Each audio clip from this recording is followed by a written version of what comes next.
সিদ্ধান্ত গৃহীত হয়েছে।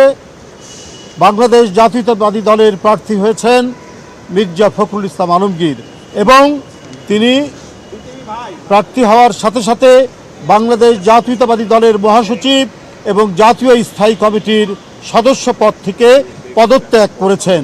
এই বিষয়টি আপনাদের সামনে আমরা সারা জাতিকে অবহিত করলাম।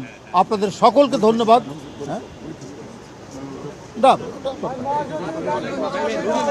এখনো এগুলি সম্পূর্ণ মিটিং চলমান আছে এবং দলের পক্ষ থেকে তো আগেই আমাদের দলের সম্মানিত চেয়ারম্যান এবং প্রধানমন্ত্রী তার কাছে দায়িত্ব দেওয়া আছে। তিনি যে প্রক্রিয়ায় যেভাবেই হোক তিনি সেই ইয়েটা নিয়ে মতামত নিয়ে তিনি সেটা জানাবেন, সেটা আপনারা পরে জানতে পারবেন। এখন শুধু দলের রাষ্ট্রপতি প্রার্থী মির্জা ফখরুল ইসলাম আলমগীরের নাম আমরা ঘোষণা করলাম এবং ইতিমধ্যে তিনি মহাসচিব এবং জাতীয় স্থায়ী কমিটির সদস্য থেকে পদত্যাগ করেছেন।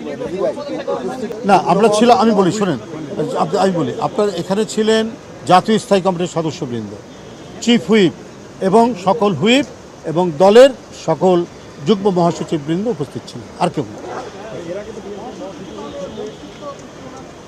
সেই বিষয়টি আরও কী প্রক্রিয়া আছে, সাংবিধানিক কী প্রক্রিয়াগুলো আছে সেগুলো পর্যালোচনা করে আপনাদেরকে পরবর্তীতে জানাবো। ধন্যবাদ, থ্যাংক ইউ।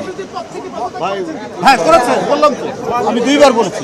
মহাসচিব এবং জাতীয় স্থায়ী কমিটির সদস্য এই 2টা থেকে ইতিমধ্যেই তিনি পদত্যাগ করেছেন এবং দলের প্রার্থী হয়েছেন মির্জা ফখরুল ইসলাম আলমগীর।